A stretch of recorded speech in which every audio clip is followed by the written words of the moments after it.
ये भक्त के द्वारा ये रहनी, ये आदर्श भगवान उपस्थित कराते हैं। आप प्राय सब संतों का चरित्र देखेंगे तो आपको ये लगेगा।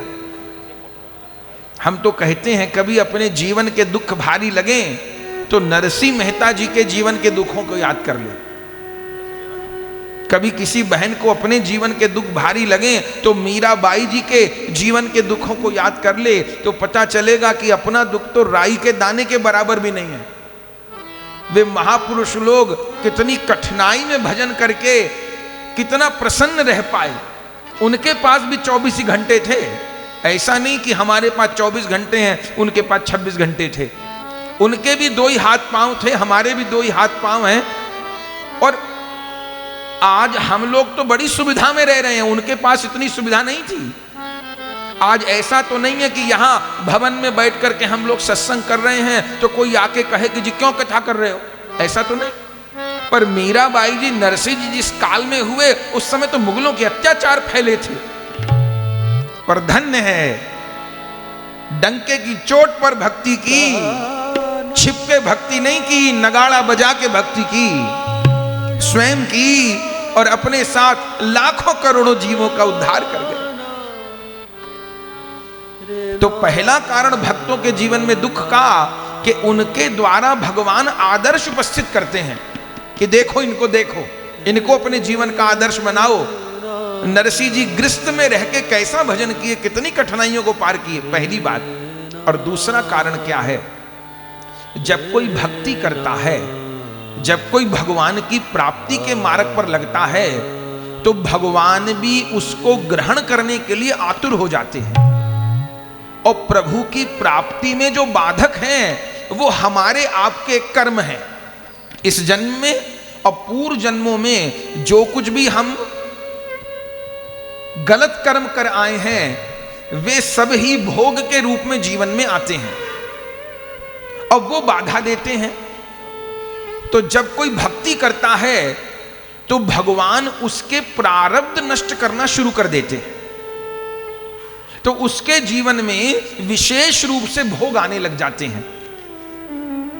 माने कोई जब पाप कर्म करता है तो उसके जीवन में कोई पिछले जो पुण्य कर्म है वो आगे आएंगे, और जब कोई पुण्य कर्म करेगा तो उसके जीवन के पिछले पाप कर्म आगे आएंगे। आप कहेंगे ये क्या कहा? ऐसे समझिए कि एक व्यक्ति आड़त की दुकान पर चावल और गेहूं लेने गया। ये आपसे प्रश्न हम कर रहे हैं। चावल और गेहूं लेने गया। चावल उसको 100 किलो खरीदने थे, उसने खरीद लिए, रख दिए। और गेहूं खरीद रहा है, वो तुल रहे हैं। अभी चावल तुल चुके, गेहूं तुल रहे हैं। मुनीम हिसाब लगा रहा है।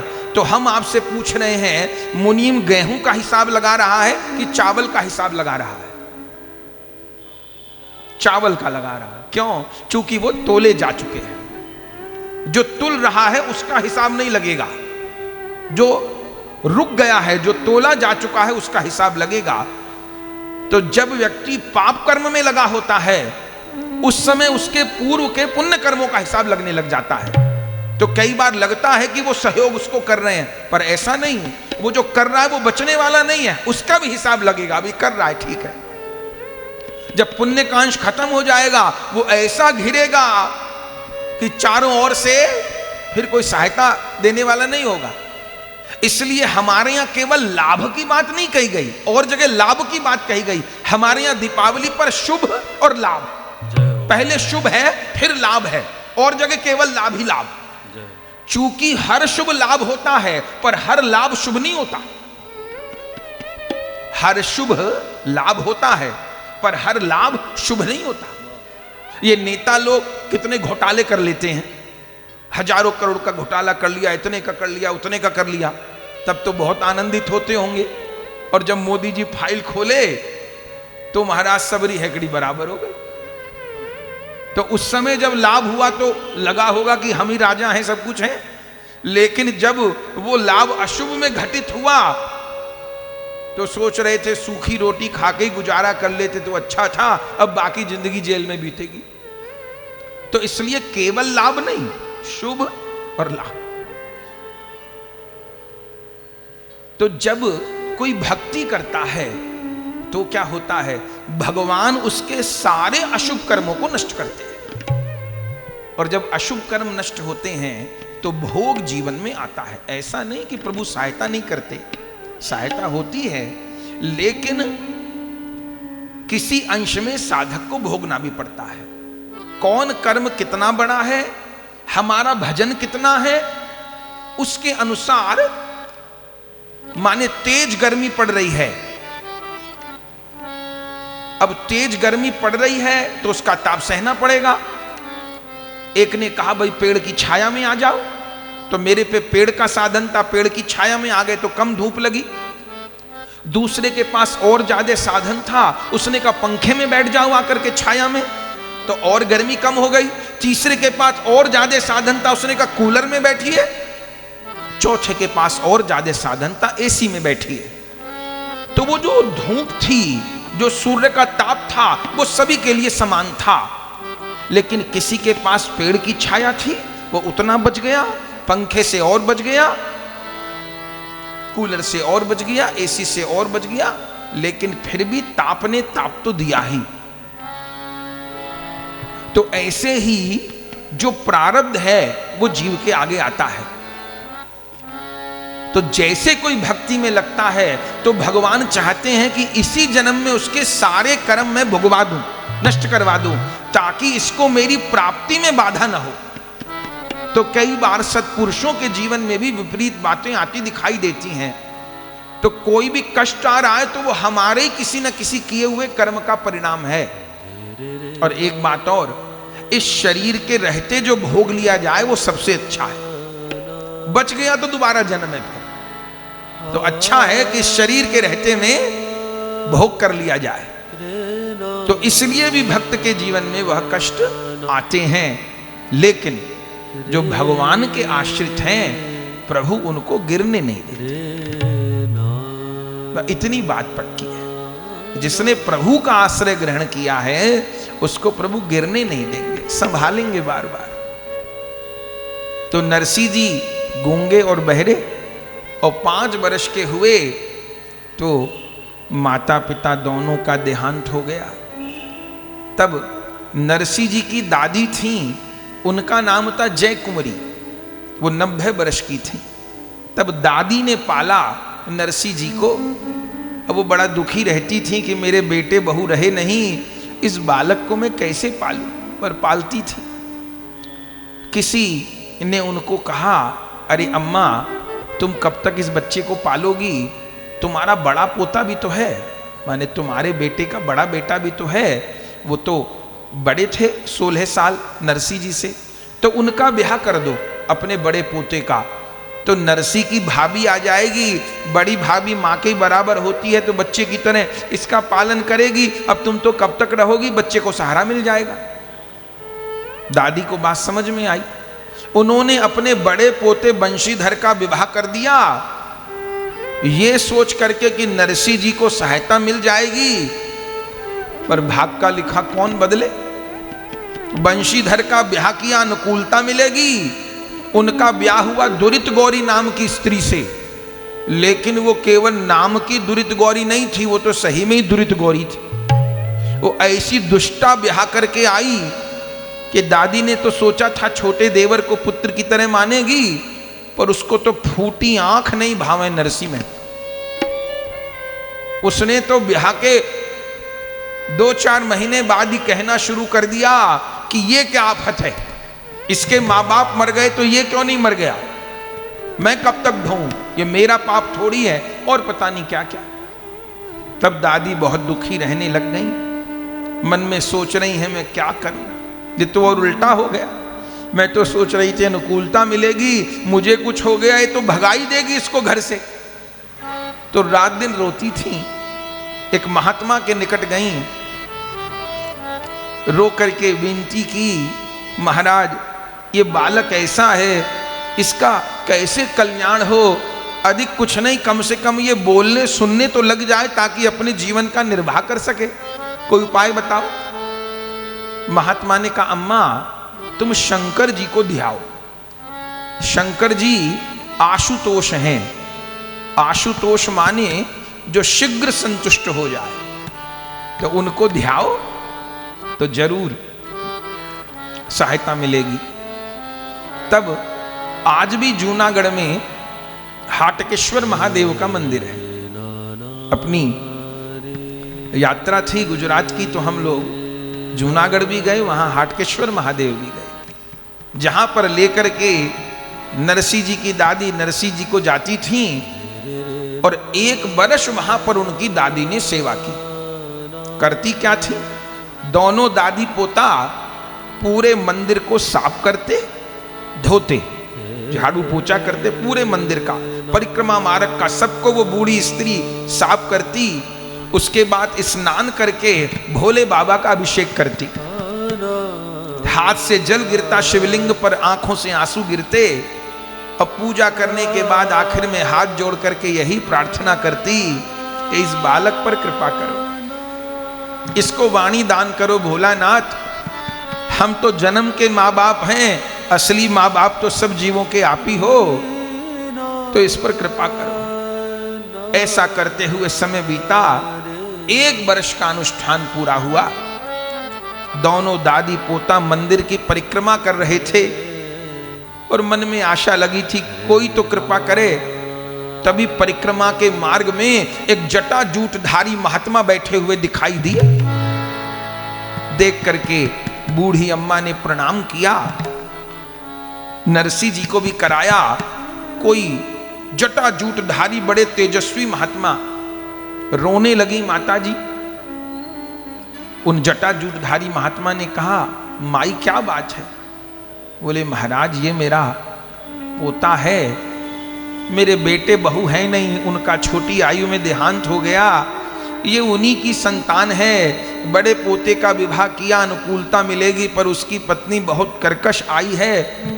बस मैं चाहती हूं कि इस बच्चे को वाणी मिल जाए, ये बोलता नहीं है, सुनता नहीं है, समझता नहीं है।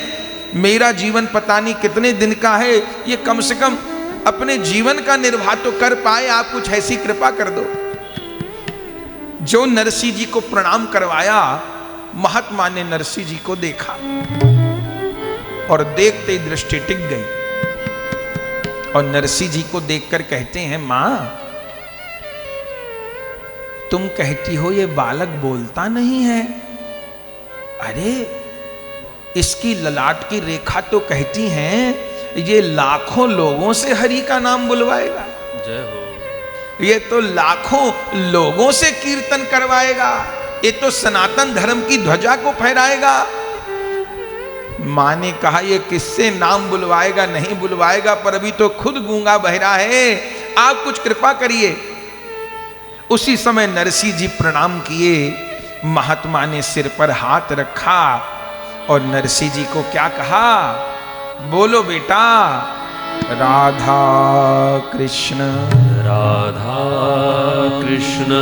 बोलो बेटा, राधा कृष्ण राधा कृष्ण राधा कृष्ण राधा कृष्ण। जैसे 3 बार महात्मा ने नाम बुलवाया, उसी समय नरसिंह जी पीछे से बोल पड़े, राधा कृष्ण राधा कृष्ण राधा कृष्ण राधा कृष्ण राधा कृष्ण राधा कृष्ण। अपने बालक को बोलता देख करके तो मां प्रेम में पागल हो गई। दोनों दादी पोता नाचने लगे, हाथ जोड़ करके कहने लगी, महाराज निकट मेरा घर है, चलिए आपकी जो बन पड़ेगी सेवा करूंगी, दान दक्षिणा दूंगी। आपने पता नहीं मुझे क्या प्रदान कर दिया। और जो चरणों में दोबारा से दोनों ने प्रणाम किया, दादी पोता दोनों ने जैसे प्रणाम किया, और अब जो सिर उठाया तो वहां कोई महात्मा नहीं। भक्त माल जी में लिखा है महात्मा कौन थे? बोले कोई महात्मा नहीं थे, स्वयं भोलानाथ ही महात्मा बन के बैठ गए थे रास्ते। कृपा करने के लिए स्वयं शंकर भगवान आ गए थे। आनंद हो गया महाराज। आज नरसिंह जी अपने जीवन में पहली बार बोले, और क्या बोले? राधा कृष्ण नाम बोले। और ऐसी नरसिंह जी को रट लगी कि फिर जीवन भर इस नाम की ध्वनि छूटी नहीं, टूटी नहीं। जीवन भर नरसिंह जी इसी नाम का कीर्तन करते थे और इसी नाम का जप करते थे। श्री नरसिंह जी अपनी माता जी के साथ, अब दादी के साथ घर को जा रहे हैं, पर कीर्तन करते हुए राधा राधा कृष्ण राधा राधा राधा कृष्ण राधा। ये नरसिंह जी का कीर्तन है साहब। नरसिंह जी इसी नाम का जप, इसी नाम का कीर्तन। उनके पीछे पीछे हम भी गाएं जय राधा राधा कृष्ण राधा राधा राधा कृष्ण राधा राधा राधा कृष्ण राधा राधा राधा कृष्ण राधा। जय राधा राधा कृष्ण राधा जय राधा राधा कृष्ण राधा राधा राधा कृष्ण राधा जय राधा राधा कृष्ण राधा राधा राधा कृष्ण राधा राधा राधा कृष्ण राधा जय राधा राधा कृष्ण राधा जय राधा राधा कृष्ण राधा राधा राधा राधा राधा राधा कृष्ण राधा राधा राधा कृष्ण राधा जय राधा राधा कृष्ण राधा राधा कृष्ण राधा राधा कृष्ण राधा राधा कृष्ण राधा राधा कृष्ण राधा जय राधा कृष्ण भजो भजो राधा कृष्ण राधा राधा कृष्ण राधा जय राधा कृष्ण राधा जय राधा कृष्ण राधा जय राधा कृष्ण राधा जय राधा कृष्ण राधा जय राधा कृष्ण राधा जय राधा राधा कृष्ण राधा राधा राधा कृष्ण राधा जय राधा राधा कृष्ण राधा जय राधा राधा कृष्ण राधा जय राधा राधा कृष्ण राधा जय राधा राधा कृष्ण राधा जय राधा राधा कृष्ण राधा जय राधा राधा कृष्ण राधा जय राधा कृष्ण राधा जय राधा कृष्ण राधा भजो राधा कृष्ण राधा जय राधा कृष्ण राधा जय राधा कृष्ण राधा जय राधा कृष्ण राधा जय राधा कृष्ण राधा जय राधा कृष्ण राधा जय राधा राधा कृष्ण राधा राधा राधा कृष्ण राधा राधा राधा कृष्ण राधा राधा राधा कृष्ण राधा राधा राधा कृष्ण राधा राधा राधा कृष्ण राधा राधा राधा कृष्ण राधा जय राधा राधा कृष्ण राधा जय राधा राधा कृष्ण राधा जय राधा राधा कृष्ण राधा राधा राधा कृष्ण जय राधा राधा कृष्ण राधा। आनंद हो गया बंधुओं, जय जयकार। श्री नरसिंह जी महाराज की वाणी खुल गई। माता पिता ने आपका नाम रखा था नरसिंह राम मेहता। पूरा नाम है नरसिंह राम मेहता, लेकिन जगत में प्रसिद्ध हुआ नरसिंह मेहता। चूंकि आपकी दादी आपको नरसिंह बोलती थी तो यही नाम विशेष प्रसिद्ध हुआ। तो नरसिंह मेहता जी नाचते गाते कीर्तन करते हुए अपनी दादी के साथ लौटे। बड़ी प्रसन्न होकर के दादी ने वंशीधर की पत्नी को कहा, देखो बहू हमारा बच्चा बोलने लग गया, देखो बहू भगवान की कृपा हो गई, भोले बाबा की कृपा हो गई, बालक बोलने लग गया। लेकिन उस दुरित गौरी को कोई प्रसन्नता नहीं हुई। उसने तो मन में सोचा कि अब और दुखी करेगा, पहले कम से कम चुप तो रहता था, अब तो रात दिन राधे कृष्ण राधा कृष्ण होकर के और मेरे सिर में दर्द करे। पर दादी को बहुत सुकून मिला और मानो उनकी दादी के प्राण अभी तक इसीलिए थे। इधर नरसिंह जी की वाणी प्राप्त हुई और कुछ समय बाद उनकी दादी जय कुंवरी का शरीर पूरा हो गया।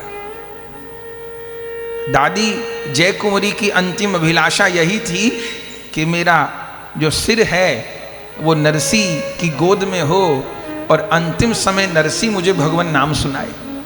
तो उनकी दादी का सिर उनकी गोद में ही था और अंतिम समय अपनी दादी को राधा कृष्ण नाम श्रवण करवाया। इधर दादी का देहांत हुआ और इधर नरसिंह जी के ऊपर विपत्ति के बादल टूट पड़े, क्योंकि अब कोई रोक टोक वाला रहा नहीं। और नरसिंह जी की जो दादी थी वो उनकी दादी तो थी, वो उनकी गुरु भी थी, माँ भी थी, पिता भी थी, सखा भी थी, सभी कुछ थी। और वो दादी के जाने से तो अनाथ जैसी स्थिति हो गई और दुरित गौरी ने दुख देना प्रारंभ किया। बड़े भाई जो बंशीधर थे वो थानेदार के पद पर थे। ग्रंथ में लिखा है कि हुमायूं का शासन था और जूनागढ़ का राजा था राव मंडलीक। उन राव मंडलीक राजा के यहाँ पर थानेदार के पद पर नियुक्त थे और उस जमाने में 100 रुपया मासिक उनका वेतन था। 100 रुपया तनख्वाह उस समय बहुत बड़ी थी। उसके अलावा उनको घोड़े, सिपाही ये सब मिले हुए थे सरकार से और बड़े ठाट बाट से रहते थे बंशीधर और उनकी पत्नी। लेकिन नरसिंह मेहता को खाने को रोटी भी नहीं देते थे। बंशीधर की चलती नहीं थी घर में, दुरित गौरी की चलती थी। वो पूरे दिन नरसिंह मेहता से काम करवाती थी। माने घर में सेवक थे कितने कितने, लेकिन झाड़ू पोता बर्तन सब, पानी भर के लाना, सब काम। उसके बाद फिर जो घोड़े थे उनको नहलाना, घोड़ों की मालिश करना, उनको घास लाना, ये सब काम। और पूरा सब करने के बाद रात को एक सूखी रोटी मिल जाए तो बहुत बड़ी बात, और गाली तो पूरे दिन मिलती। और नरसिंह जी अपना जीवन धारण करते, पलट के कुछ नहीं कहते और मन में यही सोचते कि मेरी दादी माँ ने कहा था कि हर जीव के दुख सुख बटे हुए हैं, तो ये मुझे जो कुछ भी कटु शब्द कहती हैं या गाली देती हैं, कोई बात नहीं, मेरे कर्म ही कट रहे हैं, सह लेना चाहिए और हरि भजन करना चाहिए। दादी का सत्संग उनको मिला था, वो जन्मजात भक्त थे, तो अपना नाम जप करते, कीर्तन करते। बड़े भाई ने नरसिंह जी को पढ़ाना चाहा तो पढ़े नहीं नरसिंह जी, कहीं नौकरी लगवाना चाहा, वहाँ पर भी नहीं बात बन पाई, घर में ही रहे। और दुरित गौरी ने उनको खूब कष्ट दिया, लेकिन नरसिंह जी सब सहते रहे। एक दिन की बात भक्त माली जी ने वर्णन किया। एक दिवस आए भजन सत्संग में, बोले सती भाई भाभी दीजे नेक पानी,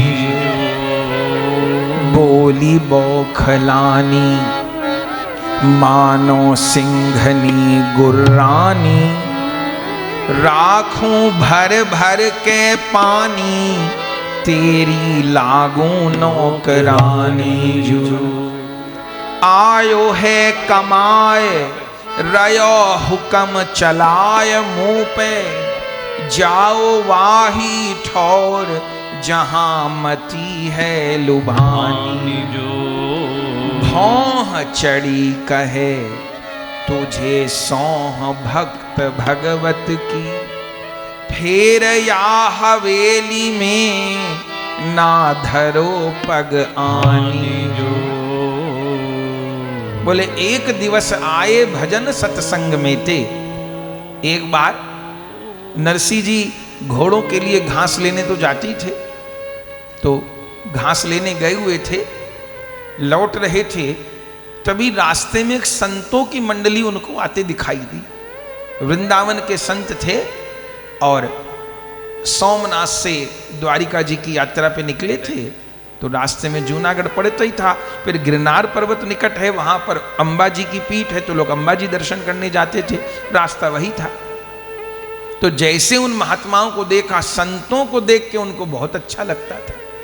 तुरंत घास फांस तो किनारे पे रख दी, दौड़ करके संतों को प्रणाम किया। संत लोग वहां ठहर गए, अपने भोजन पानी रसोई की व्यवस्था किए, बैठ के कीर्तन किए। अब क्या सुंदर कीर्तन और क्या सुंदर सत्संग। नरसिंह जी तो सत्संग सुनने में ही रह गए, खूब सत्संग सुना, कीर्तन सुना, करते करते तो संध्या हो गई। जब संध्या हो गई तब नरसिंह जी को याद आया कि मैं तो सवेरे घास लेने निकला था और ये तो मैं कथई कीर्तन में रह गया, अब क्या होगा। महात्माओं की मंडली तो आगे चली गई और ये डरते डरते घास का गट्ठर लेकर के पहुंचे और ज्यों हवेली में घुसने लगे घर में, सोई द्वार पर वो खड़ी थी। अब नरसिंह जी चुपचाप अंदर जाना चाहते थे पर उसने रास्ता रोक लिया और उस समय नरसिंह जी से पूछा, कहां गया था, कहां इतनी देर हो गई। नरसिंह जी के मुख से निकल गया कि मैं सत्संग सुन रहा था। और वो जो दुरित गौरी थी उसका स्वाभाविक द्वेष ही था। कुछ लोग संसार में ऐसे होते हैं, संतों से, कीर्तन से, सत्संग से उनका स्वाभाविक ही द्वेष होता है। गोस्वामी तुलसीदास जी कहते हैं, तुलसी पूरब पाप ते हरि चर्चा न सुहाए। किसी को हरि कथा प्रिय नहीं लगे, हरि का नाम प्रिय नहीं लगे, संत लोग प्रिय न लगे, तो जान ले कि कोई पूर्व के बड़े बड़े पाप अटके हुए। बोले तुलसी पूरब पाप ते हरि चर्चा न सुहाए।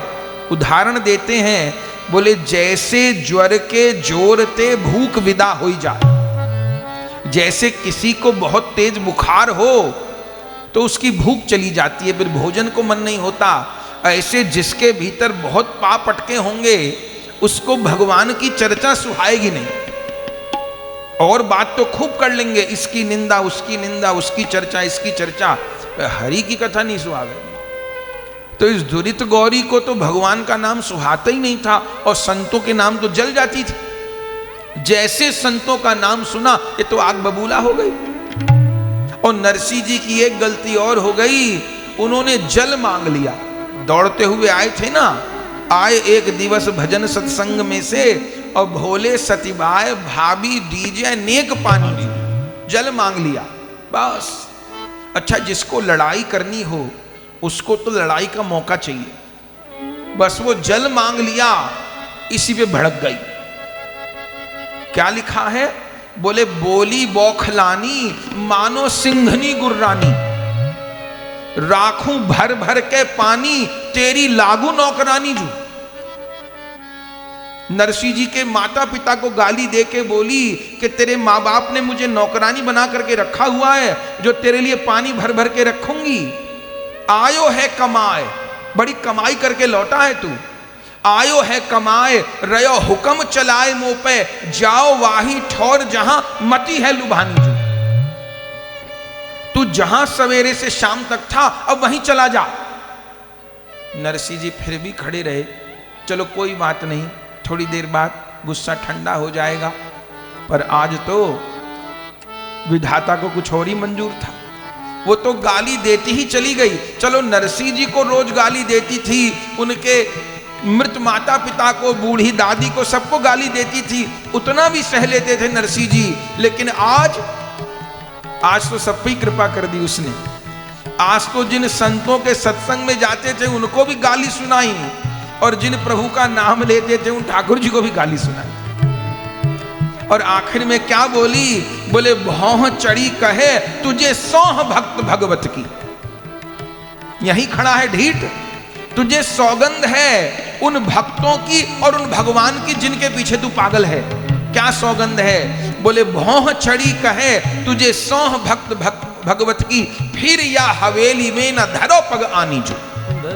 तू मेरे घर में अब पैर कभी नहीं रखेगा, तुझे सौगंध है संतों की और भगवान की। जैसे ये बात कही तो जो नरसिंह जी आगे कदम बढ़ाए थे पीछे कर दिए। अब तो इन्होंने मुझे भक्त भगवान की सौगंध दे दी, अब क्या करूं। उसी समय चल पड़े और मन में सोच रहे कहां जाऊं। आज तो भक्त और भगवान की निंदा में मैं माध्यम बन गया, मैं बानक बन गया। मुझे गाली मिलती थी पर आज तो भगवान को भी और संतों को भी गाली पड़ी। अब इस शरीर को नहीं रखूंगा। और उसी समय नरसिंह जी चल पड़े। अपमानित नरसिंह चलो पहुंचो घर ते दूर। अपमानित नरसिंह चलो पहुंचो घर से दूर। अति कठोर ठोकर लगी, अति कठोर ठोकर लगी। ये भयो चकनाचूर, ये भयो चकनाचूर। ये भयो चकनाचूर। जाय पहुंचो एक जंगल, ये भयो चकनाचूर। जाय पहुंचो एक जंगल। पर्यो शंभु के द्वार, भयो नरसिंह को मंगल। पर्यो शंभु के द्वार, भयो नरसिंह को मंगल। 7 दिवस पश्चात शंभु ने दर्शन दियो। 7 दिवस पश्चात शंभु ने दर्शन दियो। व्याकुल नरसिंह पर्यो भक्त पे करुणा कियो। व्याकुल नरसिंह पर्यो भक्त पे करुणा कियो। यह ठोकर वाली कृपा, यह ठोकर वाली कृपा। जान सके नहीं क्रूर, जान सके नहीं क्रूर। अति कठोर ठोकर लगी, अति कठोर ठोकर लगी। ये भयो चकनाचूर, ये भयो चकनाचूर। क्या कहे। अपमानित नरसिंह चलो पहुंचो घर से दूर, और अति कठोर ठोकर लगी, ये भयो चकनाचूर। एक संत कहते जब ठोकर लगती है तो ठाकुर मिलते हैं। इसलिए भगवान की जो कृपा है उसके 2 स्वरूप हैं। बड़ी समझने की बात है। एक है अनुकूल कृपा और एक है प्रतिकूल कृपा। ये कृपा के 2 रूप हैं, अनुकूल कृपा और प्रतिकूल कृपा। ऐसे समझिए कि माँ ने अपने बच्चे को गोद में बिठा के दूध पिलाया, मिठाई खिलाई, ठीक, भोजन कराया, यह है माँ की अनुकूल कृपा। लेकिन उसी बेटे के पांव में फोड़ा हो गया तो माँ ने डॉक्टर के यहाँ ले जाकर के हाथ पांव पकड़ के बच्चे के फोड़े पर चीरा लगवाया। बच्चा रो रहा है, चीख रहा है, चिल्ला रहा है, माँ से कह रहा है तू बहुत बुरी है, कहाँ ले आई। लेकिन माँ ने पांव पकड़ा है, बच्चे को चीरा लग रहा है, फोड़ा निकाला जा रहा है, दवा भरी जा रही है, पट्टी की जा रही है। बोले ये भी माँ की कृपा है। पर इस कृपा का नाम है प्रतिकूल कृपा। क्योंकि माँ को पता है यदि फोड़े का इलाज नहीं कराया, ये कहीं नासूर न बन जाए, बच्चे का पैर न काटना पड़ जाए। तो मां मिठाई खिला रही है, दूध पिला रही है, ये भी कृपा है, ये अनुकूल कृपा है। पर बीमार होने पर उसका कष्ट वाला इलाज भी करा रही है, ये भी कृपा है, ये प्रतिकूल कृपा है। ऐसे भैया जीवन में वैष्णव के दोनों कृपा होए। जब जीवन में अनुकूलता होए, जब सुख का समय है, जब संपन्नता का समय है, तो माने ये गोविंद की अनुकूल कृपा है। और जिस समय प्रतिकूलता आवे, कहीं आर्थिक अभाव होए, कहीं सामाजिक कष्ट होए, कभी पारिवारिक कष्ट होए, तो उसको यही मान के स्वीकार करे कि ये प्रतिकूल कृपा है। प्रभु का आश्रय लेकर के रहे, भगवान के आश्रय का त्याग नहीं करे, तो उन सब विपत्तियों से हम लोग निकल पाएंगे। लेकिन अनुकूल कृपा तो अच्छी लगती है, लेकिन प्रतिकूल कृपा में हम घबरा जाते हैं। तो अपमानित नरसी चलो पहुंचो घर ते दूर, और अति कठोर ठोकर लगी हिय भयो चकनाचूर। नरसी जी चल पड़े। कहां चल पड़े? बस मुंह उठा के जिस दिशा में थे उसी दिशा में चल पड़े और घोर जंगल में पहुंच गए। और मन में क्या सोच रहे हैं कि कहीं जंगल में अनशन करके प्राण त्याग दूंगा, अब इस शरीर को मैं नहीं रखूंगा। और चलते चलते आप जंगल में एक शिव मंदिर में जाके पहुंच गए। इस मंदिर, इस शिवलिंग का नाम था इंद्रेश्वर महादेव। बंधुओं, ये भी आज है। जूनागढ़ की अपनी यात्रा थी तो हम लोग इंद्रेश्वर महादेव भी गए थे। आज भी जंगल है, तो उस समय में तो जाने कितना जंगल होगा नरसिंह जी के समय में। लेकिन आज भी वो स्थान है जहां शिवलिंग को बीच में से फोड़ करके भोलानाथ प्रकट। आज भी वहां शिवलिंग है, वो बीच में से फटे है, जहां नरसिंह जी पर कृपा करने के लिए सदाशिव प्रकट हुए थे। ये हमारे भारत का इतिहास है, ये संतों की सत्य कथा है बंधु। उसी मंदिर के जंगल में, मंदिर निर्जन में, वहीं जाकर के पड़ गए और भोले बाबा के द्वार पर विनती कर रहे हैं। अवधर दानी हे शिव शंकर, अवधर दानी करहु कृपा, हे मातु भवानी, मातु भवानी शिव अवधर दानी। सुन लो नरसी की करुण कहानी। जग से ठुकराया तेरे चरणों में आया, जग से ठुकराया तेरे चरणों में आया। शिव शिव कह के मैं अलख जगाया, शिव शिव कह के मैं अलख जगाया। जग से तिरस्कृत यहाँ मरने की ठानी, जग से तिरस्कृत यहाँ मरने की ठानी। सुन लो नरसी की करुण कहानी, सुन लो नरसी की करुण कहानी। द्रवहू न जबलो, द्रवहू न जबलो, तबलो अनत न जाऊं। द्रवहू न जबलो, तबलो अनत न जानू।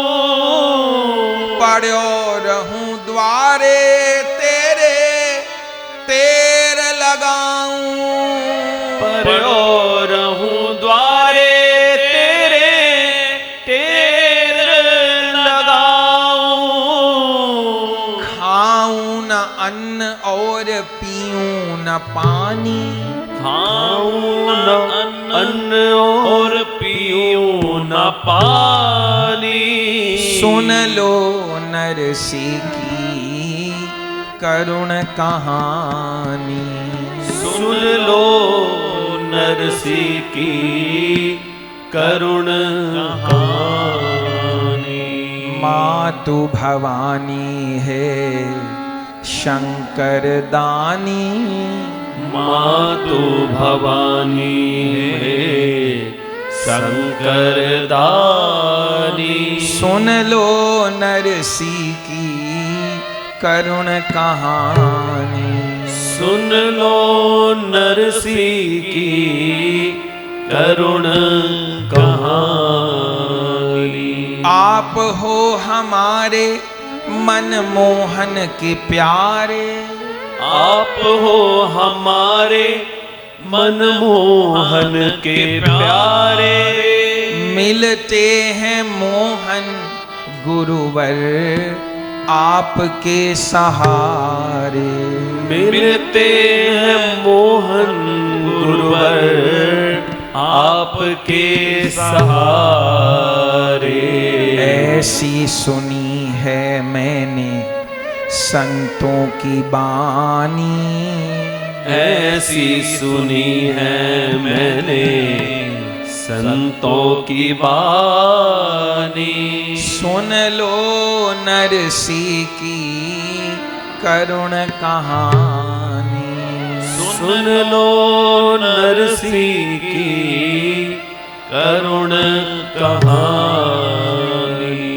भोले बाबा के द्वार पर जाकर के नरसी जी पड़ गए और वहीं पर सिर पीट पीट करके रो रहे हैं, क्योंकि उनकी दादी ने उनको यही बताया था।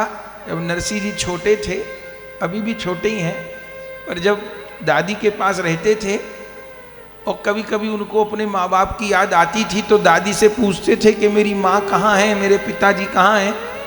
तो उनकी दादी भोलानाथ की तरफ इशारा कर देती थी, जगदम्बा को कहती यही तुम्हारी माँ है, और भोलेनाथ के लिए कहती यही तुम्हारे पिता हैं। तो नरसी जी जन्म से गौरी शंकर को ही अपना बाप बाप मानते थे। आज उन्हीं के दरवाजे पर पड़ गए और यही सोच करके कि यहीं अनशन करके मैं इस शरीर का त्याग करूंगा, अब दुख अधिक नहीं मुझसे सहा जाता। दरवाजे पर पड़े हैं, कितने दिन बीत गए। 1 दिन बीता, 2 दिन बीते, 3 दिन बीते, 4 दिन बीते, 5 दिन बीते, 6 दिन बीते, 7 दिन बीते। नरसी जी भूखे प्यासे मूर्छित होकर के द्वार पर पड़े हैं। बंधुओं, उस समय भोले बाबा का आसन डोल गया। कैलाश पर्वत पर जगदम्बा पार्वती जी ने भोले बाबा को कहा, हे भोलानाथ, क्यों आंख मूंदे हो? अरे निर्धन ग्रस्त हूं के द्वारे कोई दीन जाए, और ना तो कम से कम पावे अन्न पानी। जो गरीब से गरीब किसी ग्रस्त के दरवाजे पे कोई जाके पड़ जाए तो वो ग्रस्त अधिक नहीं तो कम से कम रोटी तो दे ही देगा। कोई दरवाजे पर भूखा प्यासा पड़ा है तो उसको रोटी पानी तो दे देगा। तो निर्धन ग्रस्त हूं के द्वारे कोई दीन जाए, और ना तो कम से कम पावे अन्न पानी। जू और मंदिर के द्वार पड़ो दुर्बल बालक, यह जग से तिरस्कृत यहां मरने की ठानी। जो हमारा ये मंदिर हमारा घर है और इस मंदिर के दरवाजे पर ये बालक पड़ा है। तज दे कहूं प्राण तो, यदि प्राण निकल गए तो तज दे कहूं प्राण तो, गृहस्थी मम कलंकित होए। महामहिम पूरन परिवार जग आनी। जू कार्तिक गणेश जैसे पुत्र वरदायक, जहां स्वामी विश्वनाथ और गृह स्वामिनी भवानी। जिस घर में कार्तिक और गणेश जैसे वर देने वाले 2 बेटे हों, जिस घर के स्वामी विश्वनाथ हो और जिस घर की स्वामिनी भवानी अन्नपूर्णा हो, उसके दरवाजे पे कोई गरीब ब्राह्मण का बालक शरीर छोड़ दे। मेरी गृहस्थी कलंकित हो रही है, आपके नाम को कलंक लगेगा, प्रभु दर्शन दीजिए। बस जगदम्बा ने कहा भोले बाबा ने कहा ठीक है। उसी समय पार्वती जी को लेकर, अभी हमने कहा आज भी वह स्थान है जहां शिवलिंग के बीच में से भोलानाथ प्रकट हुए। गौरी शंकर भगवान हर हर शंभो, हर हर शंभो, हर हर शंभु कहते हुए देवताओं ने आकाश से फूल बरसाए। शंकर भगवान प्रकट हो गए। कहिए इंद्रेश्वर महादेव की जय हो। श्री गौरी शंकर भगवान की जय हो। श्री नरसिंह जी महाराज की जय हो। प्रकट हो गए। नरसिंह जी तो मूर्छित पड़े थे, और जैसे हर हर शंभू का शब्द हुआ, मूर्छित नरसिंह जग पर्यो। मूर्छित नरसिंह जग पर्यो। मूर्छित नरसिंह जगी पर्यो। मूर्छित नरसिंह जगी पर्यो। हियो भर्यो अनुराग। हियो भयो अनुराग। हियो भर्यो अनुराग। हियो भयो अनुराग। प्रगट भये प्रत्यक्ष शिव। प्रगट भये प्रत्यक्ष शिव। प्रगट भये प्रत्यक्ष शिव। प्रगट भये प्रत्यक्ष शिव। कहे वत्सवर मांग। कहे वत्सवर मांग। कहे वत्सवर मांग। कहे वत्सवर मांग। हियो भर्यो अनुराग। हियो भयो अनुराग। गौरी शंकर प्रकट हो गए, और जैसे वह दिव्य आभा, दिव्य शब्द हुआ, नरसिंह जी जो मूर्छित हो गए थे भूख प्यास से, जागृत हो गए। और जैसे गौरी शंकर भगवान को अपने सन्मुख देखा, नरसिंह जी ने गौरी शंकर के चरण स्पर्श किए, चरणों में सिर रख दिया। गौरी शंकर सिर पर हाथ फेर रहे हैं, वत्स कह के पुकार रहे हैं। नरसिंह जी ने कभी अपने माता पिता का तो उनको ठीक से ध्यान भी नहीं था। आज गौरी शंकर के रूप में मानो उनको माँ बाप मिल गए। भोले बाबा ने कहा वर मांगो, बार बार कहा वर मांगो। नरसिंह जी हाथ जोड़ के सोच रहे हैं क्या मांगू। मुझे तो पता भी नहीं था कि भोलानाथ प्रत्यक्ष हो जाएंगे, और मांगने की जीव को समझ भी कहां है। तो नरसिंह जी बड़ी सुंदर बात कहे। नरसिंह जी कहे भोलानाथ, रावण सो विद्वान बड़ो, सो लियोवर तुच्छ कुदेव को मारो। मोहि तो नाही हिताहित बोध, अबोध अयान हूं बाल गंवारो। श्री चरणों में यही विनती, प्रभु आप ही मन में सोच विचारो। दीजे वही वर मोहे कृपालु, जो लागत है प्रभु आपको प्यारो। क्या कहे नरसिंह जी? नरसिंह जी कहे प्रभु आप सबको वर मांगने को कहते हैं, पर वर मांग के सब अपना अहित ही कर लेते हैं। रावण ने भी वर मांगा, इतनी तपस्या की, लेकिन क्या लाभ हुआ। रावण, कुंभकर्ण, विभीषण तीनों ही तप कर रहे थे। रावण ने अमरता का वर मांगा, लेकिन अमर तो किया नहीं गया। तो रावण ने कहा हम काहू के मरे न मारे, बानर मनुष्य जात दुई बारे। मनुष्य और बंदर इन दो से छोड़ के मैं किसी से न मारा जाऊं, लेकिन फिर भी मारा गया। कुंभकर्ण सोचे बैठा था मैं तो इंद्रासन मांगूंगा। देवताओं ने विचार किया ये दुष्ट इंद्रासन मांगेगा तो सब देव व्यवस्था ही गड़बड़ कर देगा। सरस्वती जी से सहायता मांगी। सरस्वती जी कुंभकर्ण की जीभा पे बैठ गई, बस जरा जबान पलट दी। मुख से कहना चाहता था इंद्रासन, निकल गया निंद्रासन। आपने कहा तथास्तु, सोते ही रहा बेचारा 6 महीना। तो रावण जैसे विद्वान, हिरण्यकश्यप जैसे, लेकिन जीव को मांगने का शऊर कहां है। तो रावण सो विद्वान बड़ो, सो लियो वर तुच्छ कुदेव को मारो। जब रावण जैसे मांगने में चूक गए तो मोहि तो नाही हिताहित बोध, मुझे अपने हित और अहित का बोध नहीं है। मोहि तो नाही हिताहित बोध, अबोध अयान हूं बाल गमारो। मुझे हित अहित का बोध नहीं, अयान हूं बाल गमारो। तो श्री चरणों में यही विनती। भोले बाबा ने कहा मांगना तो कुछ ना कुछ पड़ेगा, हमारा दर्शन अमोघ है। तो नरसिंह जी कहे श्री चरणों में यही विनती, प्रभु आप ही मन में सोच विचारो। दीजे वही वर मोहि कृपालु, जो लागत है प्रभु आपको प्यारो। मुझे वो दीजिए जो आपको अत्यंत प्रिय हो। बस यही समझदारी भक्त की है। प्रभु से मत मांगिए, अपने सब ग्रंथ मना करते हैं। और फिर भी यदि न रहा जाए, जीव का स्वभाव है मांगना, तो गोस्वामी तुलसीदास जी 2 चौपाई रामायण जी में बताए हैं।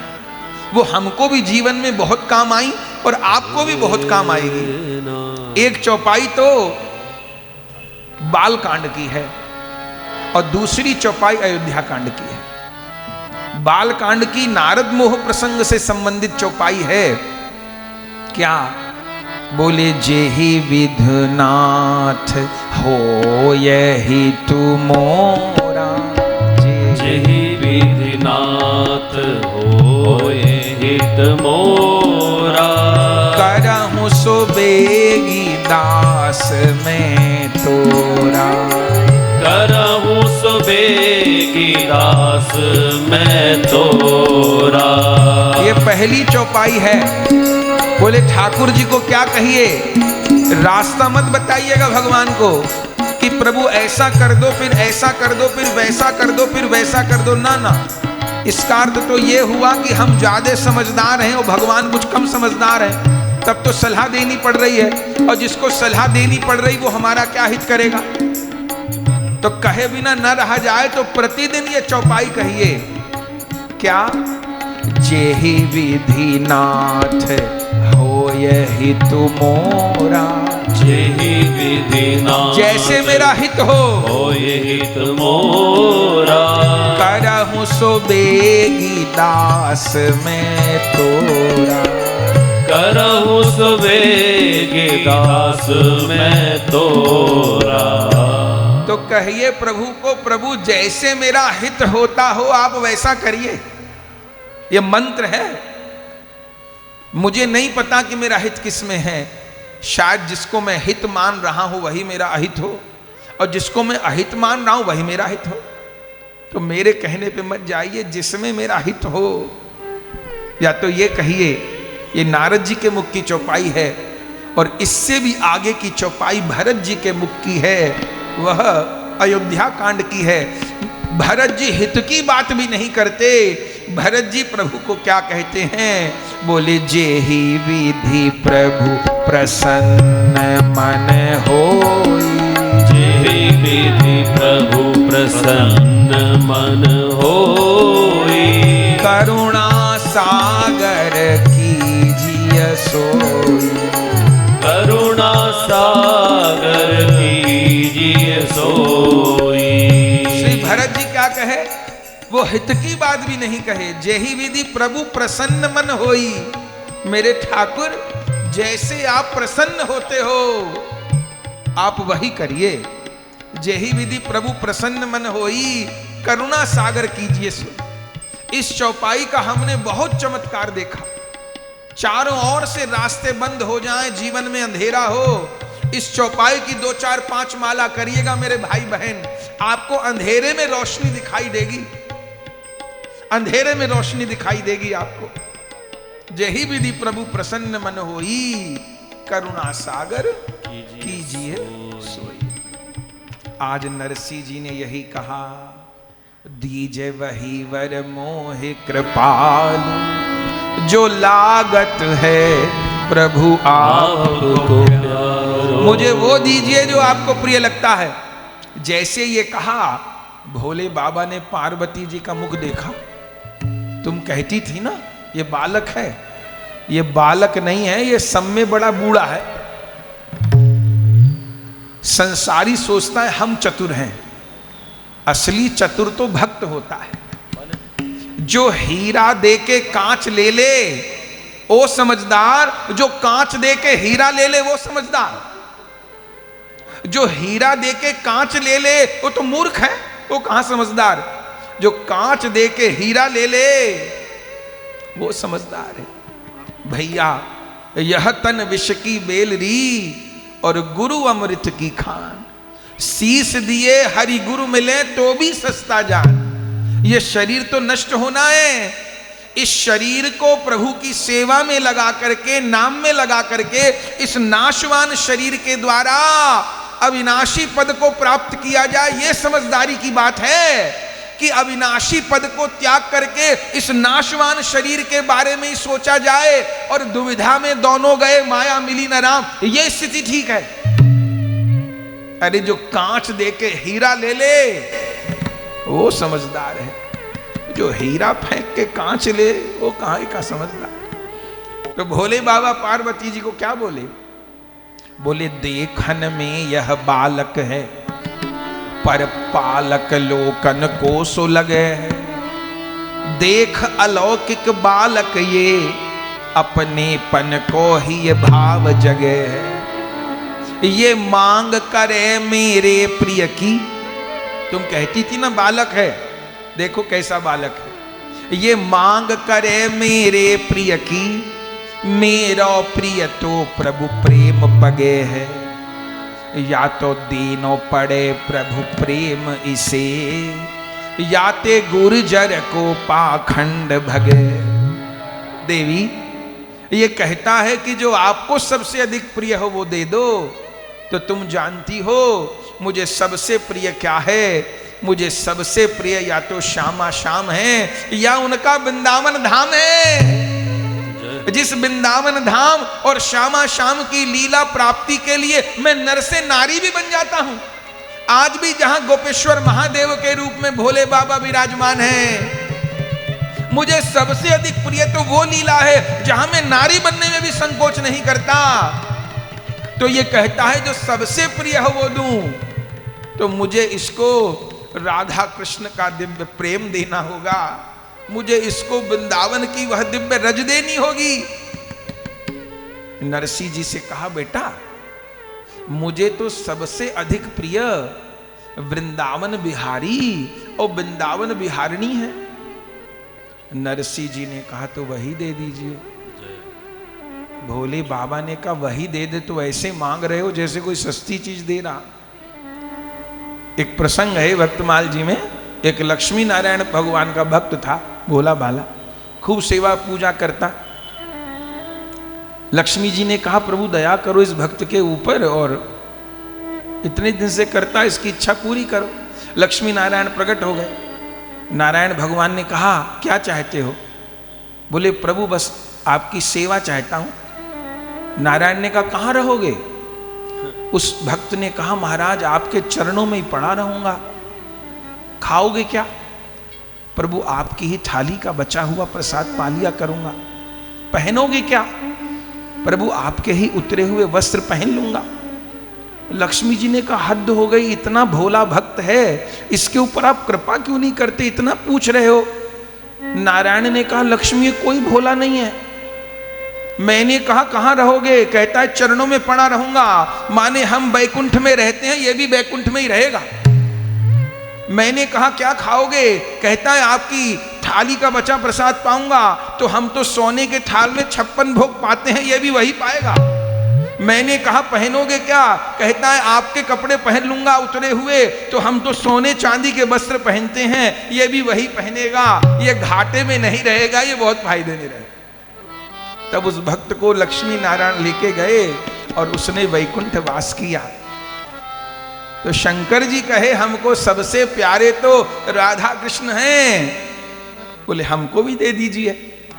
भोले बाबा ने कहा बालक, तो राधा माधव की प्राप्ति ऐसे तो नहीं होगी, तो कैसे होगी? गोपी बनना पड़ेगा। गोपी बने बिना तो गोपीनाथ नहीं मिलते, और वहां चलने के लिए मुझे भी गोपी बनना पड़ेगा। नरसिंह जी कहे गुरुदेव, जो बनाओगे बन जाएंगे, और जहां रख दोगे रह जाएंगे। जो बनाओगे बन जाएंगे, और जहां रख दोगे रह जाएंगे। चाहे सुख में रहें चाहे दुख में रहें, हम तो तेरे ही गुण गाएंगे। चाहे नियरे रहें चाहे न्यारे रहें, हम तो तेरे ही कहलाएंगे। हम करेंगे वही तुमको भावे जो ही, तब तो मन को तेरे भाएंगे। लेकिन कुछ इशारा न दो, कुछ सहारा न दो, कैसे उलझन को सुलझाएंगे। जो बना दोगे बन जाएंगे, और जहां रख दोगे रह जाएंगे। तो भोले बाबा बोले ठीक है, तो गोपी बन जाओ। क्या कहे, ये संत सदगुरु का एक तो बाहर से देखने वाला रूप है, एक उनका आंतरिक रूप है। एक तो संत महापुरुष वैष्णव संत जो होते हैं उनका बाहरी रूप होता है, जो उनका संत रूप है वो भी पूजनीय है, लेकिन एक उनका सिद्ध रूप होता है। वो सिद्ध स्वरूप क्या होता है? जिस रूप से वो अपने प्रभु की सेवा करते हैं, जिस रूप में वो लीला में विराजमान है, उनका क्या रूप है, क्या रंग है, क्या सेवा है, क्या स्वरूप है, वो उनका नित्य स्वरूप है। उनका ये जो प्रत्यक्ष हमको दिखाई देता है संतों का, ये रूप भी पूजनीय है, पर जो उनका आंतरिक दिव्य स्वरूप है वो तो नित्य है, शाश्वत है। तो भोले बाबा का जो प्रगट सदाशिव रूप है वो भी पूज्य है, पर अंतःकरण से भोले बाबा कौन है आप जानते हैं? राधा माधव की नित्य लीला में भोले बाबा भी सखी हैं, और उस सखी का नाम है त्रिलोचना सखी। त्रिलोचना सखी। आप वृंदावन जाइए, गोपेश्वर महादेव को प्रतिदिन संध्या समय सवेरे अभिषेक होता है, और प्रतिदिन संध्या समय भोले बाबा को गोपी वेश धारण किया जाता है। ऐसा दुनिया में दूसरा मंदिर नहीं जहां भोले बाबा गोपी बनते हों, रास की आस करते हों। त्रिलोचना सखी। और आज नरसिंह जी को भी गोपी रूप प्रदान किया, और नरसिंह जी का नाम हुआ नरसिंह अली। अली माने सखी होता है। नरसिंह अली तस्कर नवनीता की, ऐसा भक्तमाल जी की नामावली में लिखा है। गोपी रूप धारण कराया और कहा चलो दोनों जा रहे हैं, मन चलिए वृंदावन चलिए, अब छोड़ जगत की रंग रली। तो श्री भोले बाबा नरसिंह जी को लेकर के जा रहे हैं। आइए हम लोग भी पीछे पीछे चलते हैं। गुरुदेव भगवान का वचन है कि बिना दिखाए दिखे ना, और बिना सिखाए सीखे ना। अपनी चर्म चक्षु से वृंदावन का अनुभव नहीं हो सके, कोई भोले बाबा सरीखा दिखाए, कोई नरसिंह जी सरीखा दिखाए तो वृंदावन दिखाई पड़े। जा रहे हैं और गा रहे हैं, मन चलिए वृंदावन चलिए, मन चलिए मन से चलिए, यहाँ नीमच से वृंदावन। मन चलिए वृंदावन चलिए, मन चलिए वृंदावन चलिए। अब छोड़ जगत की रंग रली, अब छोड़ जगत की रंग रली, अब छोड़ जगत की रंग रली, अब छोड़ जगत की रंग रली। जहाँ राधा माधव विहरत हैं, जहाँ राधा माधव विहरत हैं, जहाँ राधा माधव विहरत हैं, जहाँ राधा माधव विहरत हैं। धन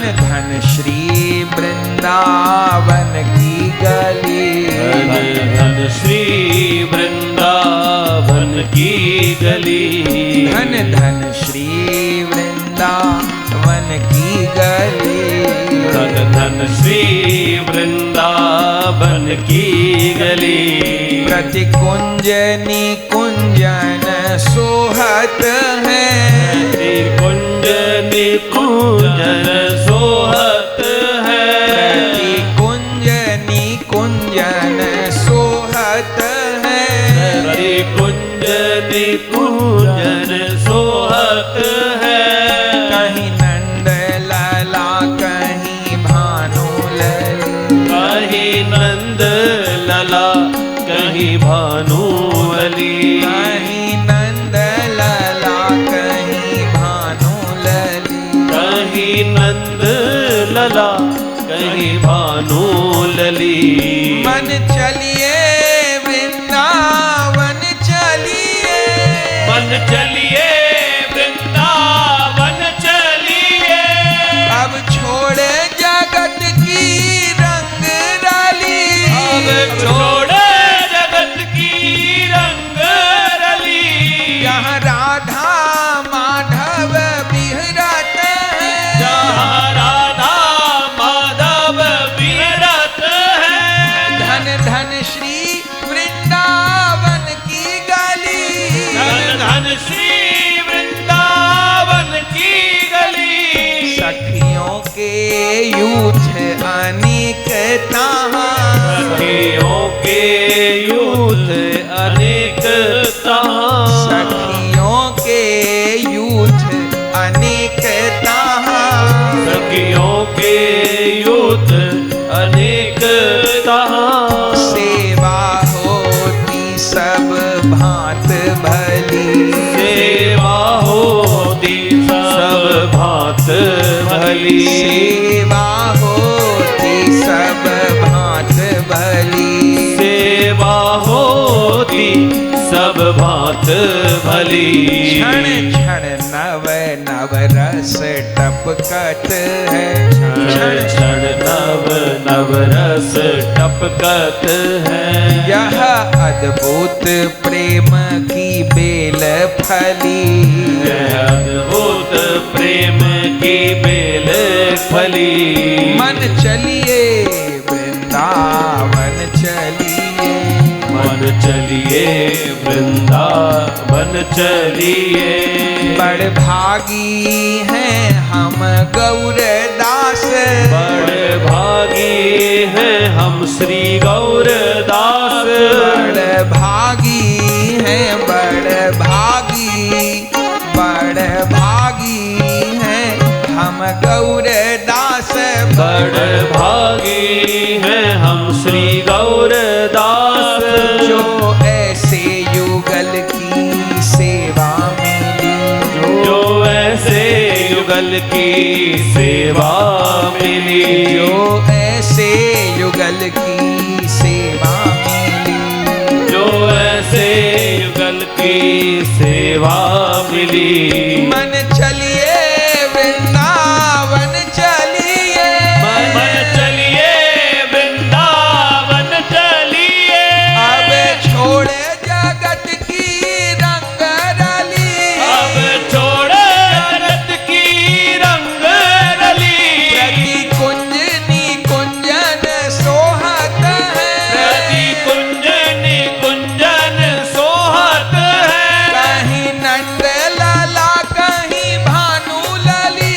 कहीं नंद लाला कहीं भानुलली। वहाँ राधा माधव विहरत है। वहाँ राधा माधव विहरत है। धन धन श्री वृंदावन की गली। धन धन श्री वृंदावन की गली। धन धन श्री वृंदावन की गली। धन धन श्री वृंदावन की गली। कहीं नंद लाला कहीं भानु लली। कहीं नंद लाला कहीं भानुलली। कहीं नंद लाला कहीं भानु लली। कहीं नंद लाला कहीं भानुलली। छोड़ जगत की रंग रली। अब छोड़ जगत की रंग रली। क्या कहना महाराज, आनंद हो गया। भोले बाबा हाथ पकड़ करके कहां ले गए? श्रीधाम वृंदावन। और भक्तमाल जी में क्या लिखा है, कौन दिन गए? उस दिन पहुंचे जिस दिन वृंदावन में शरद पूर्णिमा थी। शरद पूर्णिमा को क्या होता है साहब? शरद पूर्णिमा वृंदावन का सबसे बड़ा त्योहार है, या ये कहिए वृंदावन का उत्सव ही शरद पूर्णिमा है। क्योंकि और लीला तो अलग अलग स्थान पे हुई हैं, पर रास तो वृंदावन का धन है। शरद पूर्णिमा की रात्रि थी, भोले बाबा लेकर के पहुंचे और राधा माधव का दिव्य रास हो रहा था। अनंत कोटि गोपीगण, और उन अनंत कोटि गोपीगण के मध्य में नीलमणि स्वर्ण मणि की तरह राधा माधव नृत्य कर रहे हैं। भोले बाबा पहुंचे, दर्शन करके विभोर हो गए और श्री नरसिंह जी को भी दिखाया, करो दर्शन। पर नरसिंह जी को दर्शन नहीं हो रहा था। तब श्री भोले बाबा गोपी के रूप में है, त्रिलोचना सखी के रूप में है। भोले बाबा की सेवा क्या है? हर सखी की एक सेवा है। भोले बाबा की क्या सेवा है? बोले रात्रि कालीन लीला में, रास इत्यादि लीला में मशाल दिखाने की सेवा है, बड़ा दीपक दिखाने की सेवा है। उसी समय भोले बाबा ने सखी रूप से अपनी वह मशाल प्रज्वलित करी। और साधक को सेवा भी गुरुदेव प्रदान करते हैं, तो श्री नरसिंह जी को भी यही सेवा प्रदान की। और जैसे ही उस हाथ के बड़ा दीपक हाथ में दिया और जैसे उस दीपक को प्रज्वलित किया, वो बाहर वाला दीपक प्रज्वलित नहीं किया, मानो भीतर वाला दीपक प्रज्वलित कर दिया। इसलिए गुरुदेव को क्या कह के प्रणाम होता है? बोले अज्ञान तिमिरान्धस्य ज्ञानांजन शलाकया चक्षुरुन्मीलितम येन तस्मै श्री गुरुवे नमः। उन गुरुदेव को प्रणाम है जिन्होंने अज्ञान में अंधे हुए मेरे नेत्रों को ज्ञान का अंजन लगा करके खोल दिया। और जैसे दीपक से दीपक जुड़ा, बस श्री नरसिंह जी को भोले बाबा ने दिखाया, देखो तो क्या हो रहा था दिव्य वृंदावन में, दिव्य रास मंडल में, यमुना किनारे क्या हो रहा था। इस पद के माध्यम से सुनिएगा क्या हो रहा था। क्या हो रहा था वृंदावन में? बोले नाचे राधा गोपाल श्री वृंदावन में। बोले नाचे राधा गोपाल श्री वृंदावन में। सखी नाचे राधा गोपाल श्री वृंदावन में। सखी नाचे राधा गोपाल श्री वृंदावन में। वृंदावन में, वृंदावन में, वृंदावन में, वृंदावन में। मोरे मन में, तोरे मन में, मोरे मन में, तोरे मन में। सखी नाचे राधा गोपाल श्री वृंदावन में। सखी नाचे राधा गोपाल श्री वृंदावन में। नाचे राधा गोपाल श्री वृंदावन में। सखी नाचे राधा गोपाल श्री वृंदावन में। कौन के मुख पे मुरलिया बाजे, कौन के मुख पे मुरलिया बाजे। कौन के मुख पे मुरलिया बाजे। कौन के मुख पे मुरलिया बाजे। कौन की पायल रसाल श्री वृंदावन में। सखी कौन की पायल रसाल श्री वृंदावन में। सखी नाचे राधा गोपाल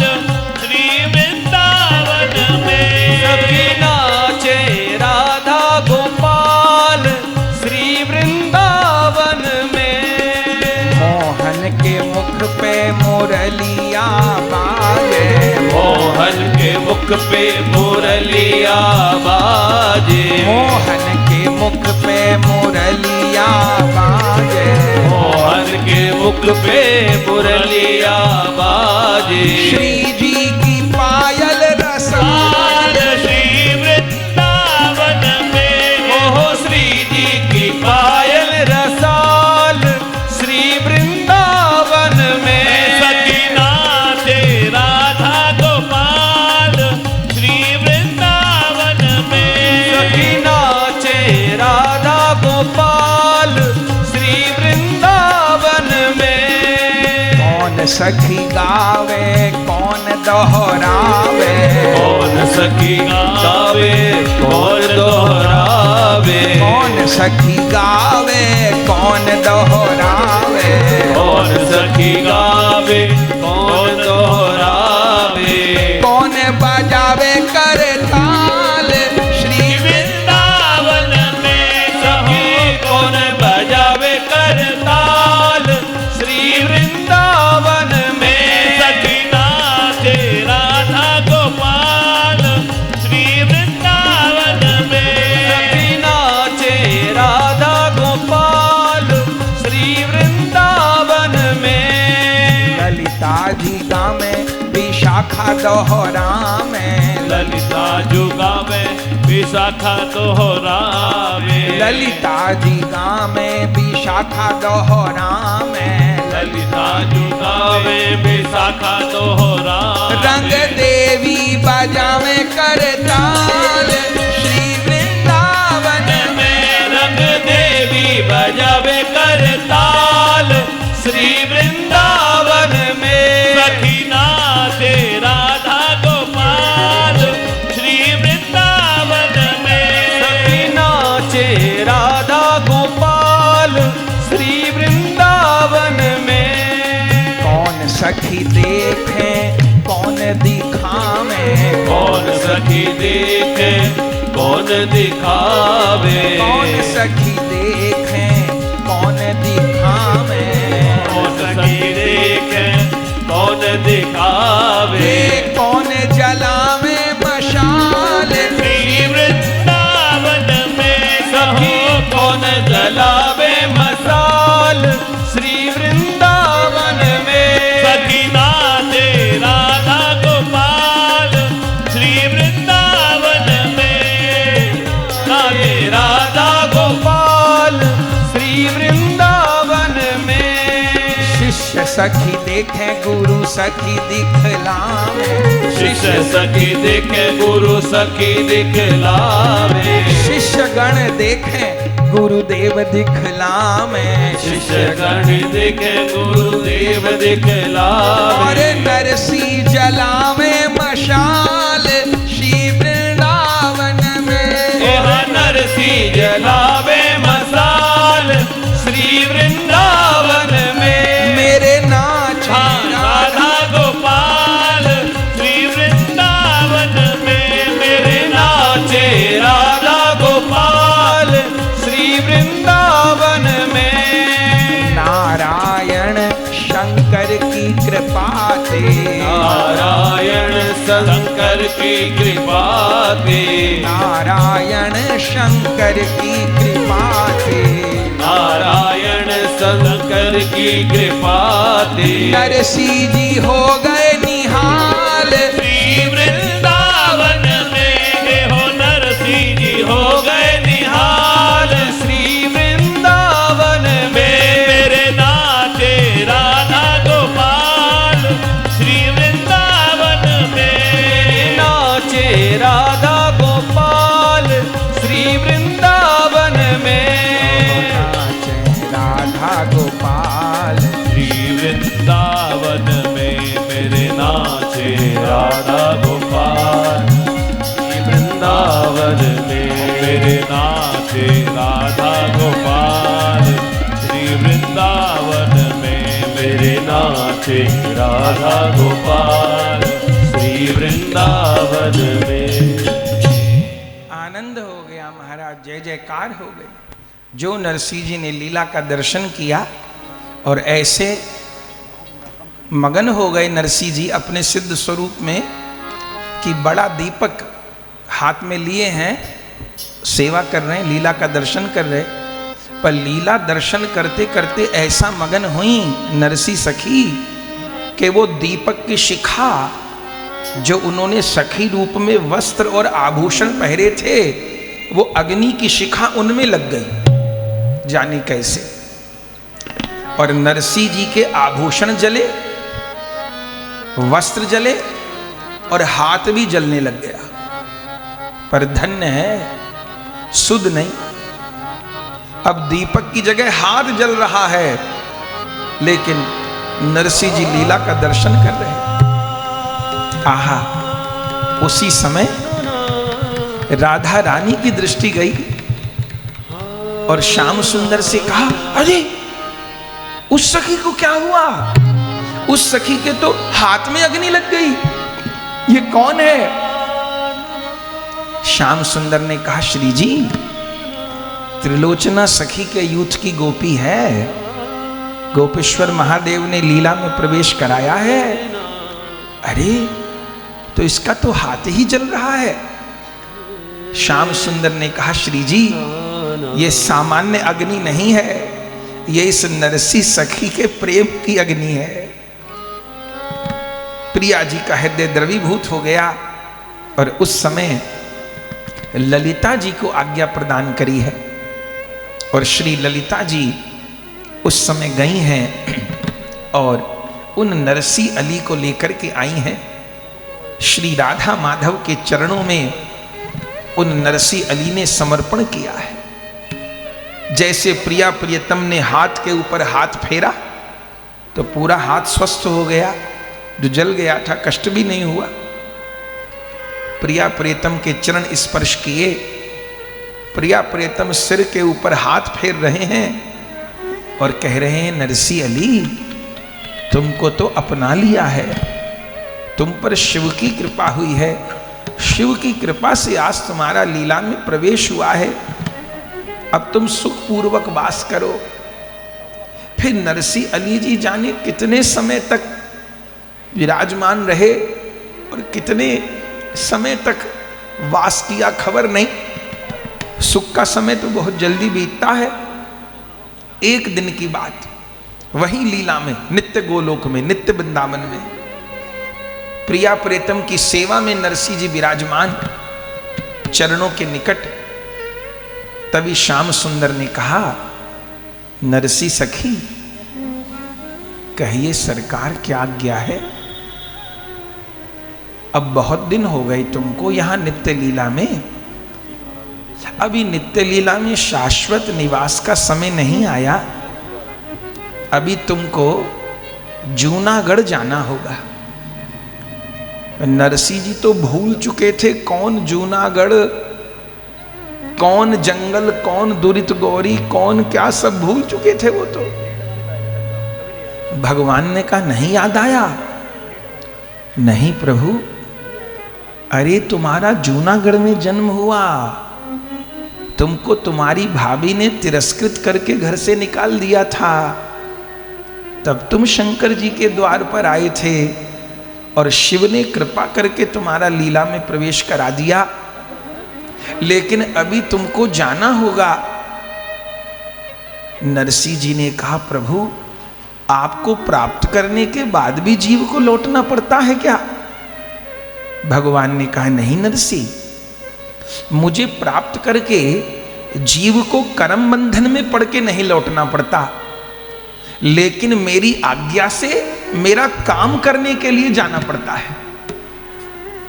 ऐसे समझिए कि एक कुएं में एक व्यक्ति गिर गया, शोर मचा, कुएं में कोई गिर गया, कुएं में कोई गिर गया, कोई गिर गया। इतनी देर में एक व्यक्ति जो कुएं में से जाके आदमी को निकालना जानता था, उसने अपने को रस्सी बांधी और रस्सी बांध के कुएं में उतर गया उस डूबे हुए व्यक्ति को निकालने के लिए। अब कुछ लोग कह रहे हैं कि कुएं में एक आदमी गिरा है, कुछ कह रहे हैं 2 लोग गिरे हैं। अब बताइए कितने लोग गिरे हैं? बोले दिखाई तो दे रहे हैं 2 लोग, लेकिन वास्तव में गिरा हुआ एक आदमी है, दूसरा गिरा नहीं है, दूसरा तो गया है। और दूसरा व्यक्ति क्यों गया है? गिरे हुए को निकालने के लिए।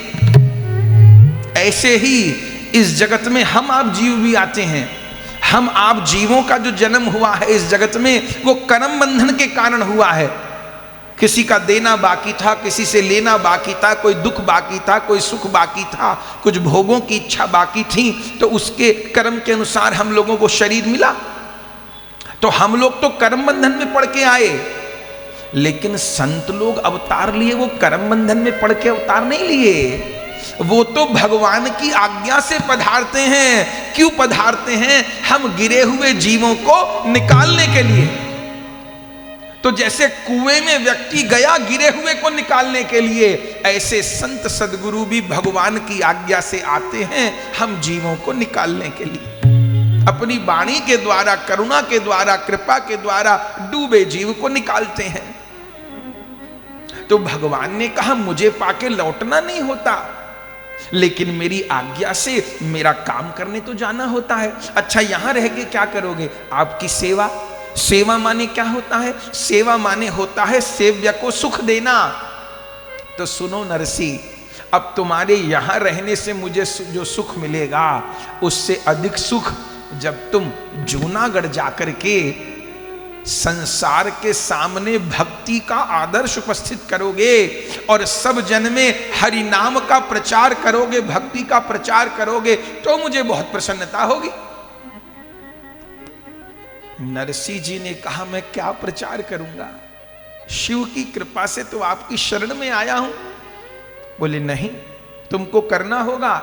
और देखो नरसिंह, विरक्त होके नहीं करना होगा, बाबा जी बन के नहीं करना होगा।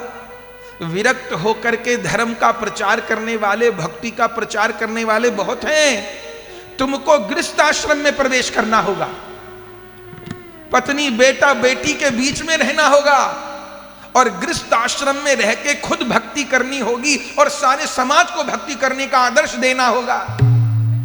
नरसिंह जी तो चकित रह गए। बोले प्रभु भेजना चाहते हैं और फिर विरक्त बन के जीवन निकाल लेता, कहते हो कि गृहस्थ बनना पड़ेगा। बोले हाँ गृहस्थ बनना पड़ेगा। क्यों? बोले विरक्त संत बहुत मौजूद हैं जो आदर्श उपस्थित करवा रहे हैं, पर मुझे अब गृहस्थ संत का आदर्श उपस्थित करवाना है और तुम्हारे द्वारा करवाना है। नरसिंह जी कहे प्रभु गृहस्थ जीवन में तो बहुत बाधा आती है। लोग कहते हैं भूल गए ज्ञान ध्यान और भूल गए छकड़ी, तीन बात याद रही नौन तेल लकड़ी। तो गृहस्थ में जाके तो कुछ ध्यान नहीं रहता, वह घर के झमेले में व्यक्ति इतना अटक जाता है, तो संसार का रंग मुझ पर चढ़ गया तो क्या हो गया, मैं तो भटक जाऊंगा अपने मार्ग से। भगवान बोले नहीं, जब जब विपत्ति आएगी नरसिंह, मैं बार बार तुम्हारी सहायता करने आऊंगा। विपत्ति तो आएंगी, रुकावट तो आएंगी, पर मैं बार बार तुम्हारी सहायता करने आऊंगा। तो मैं आपको कैसे बुलाऊंगा? तो भगवान आज्ञा किए, गेह में निवास की जो भक्ति परिवार संग, देख देख प्रेरणा जगत तोते पावेगो।